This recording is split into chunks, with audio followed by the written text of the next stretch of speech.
देखिए, पार्टियां और नेता सिर्फ और सिर्फ जनता बनाती है। तो भारतीय जनता पार्टी की आइडियोलॉजी का एक हिस्सा रहा है। जनता के हाथ में जनता किस राजनीतिक दल को देखना चाहती है। भाई, मेरी पार्टी को समाप्त करने का तो पूरा प्रयास किया, पूरा षड्यंत्र। मेरी पार्टी के 6 में से 5 सांसदों को तोड़ लिया गया। क्या हुआ? समाप्त हो गई। अंतोगत्वा मैं मानता हूँ जनता ही आपको बनाने वाली है, जनता ही आपको समाप्त करने वाली होती है। भाई कोई बात नहीं, मुझसे उम्र में बहुत बड़े हैं।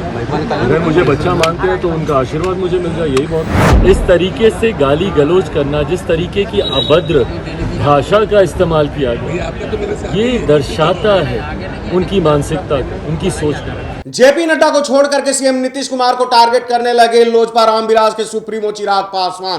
क्यों ऐसा करने लगे, विस्तार से बताऊंगा। नमस्कार, आप देख रहे हैं देशवा न्यूज और मैं हूं आपके साथ कुमार कौशिक। जेपी नड्डा बिहार दौरे पर आए हुए थे।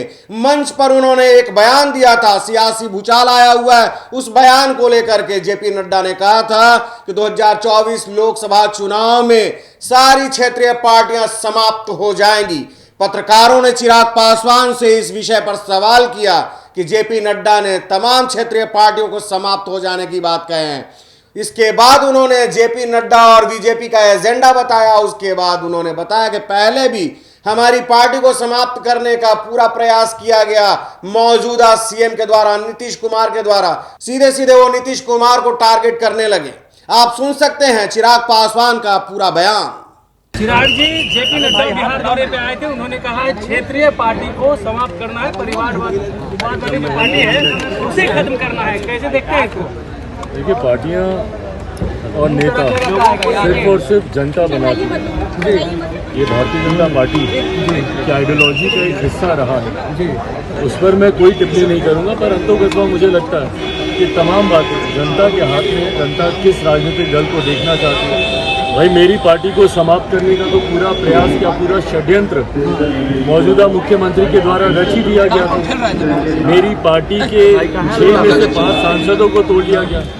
क्या हुआ? समाप्त हो गई। आज भी जिस तरीके से जनता का प्यार मेरे कार्यक्रमों में आप देख लीजिए, जिस तरीके से मुझे मिलता है, अंतोगत्वा मैं मानता हूँ जनता ही आपको बनाने वाली है, जनता ही आपको समाप्त करने वाली होती है।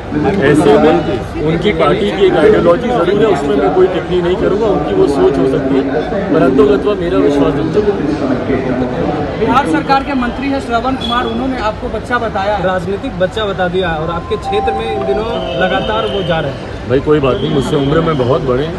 अगर मुझे बच्चा मानते हैं तो उनका आशीर्वाद मुझे मिल जाए, यही बहुत। वो कह रहे हैं से आपको सीखने की जरूरत है। इससे ज्यादा शर्मनाक कुछ नहीं हो सकता। हम बार बार इस बात को कहते हैं कि पत्रकारिता लोकतंत्र का चौथा स्तंभ है। ऐसे में पत्रकारों पे किया गया कोई भी हमला, ये लोकतंत्र पे ही किया गया हमला। इस तरीके से गाली गलौज करना, जिस तरीके की अभद्र भाषा का इस्तेमाल किया गया, ये दर्शाता है उनकी मानसिकता को, उनकी सोच को, जो पूरी तरीके से गलत है।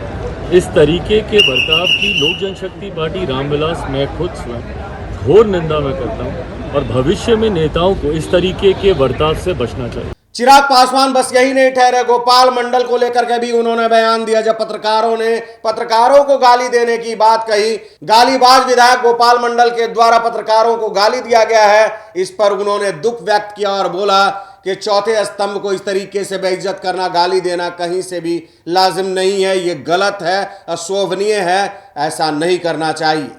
तो देश और दुनिया की तमाम खबरों के लिए बने रहिए देशवा न्यूज के साथ। धन्यवाद।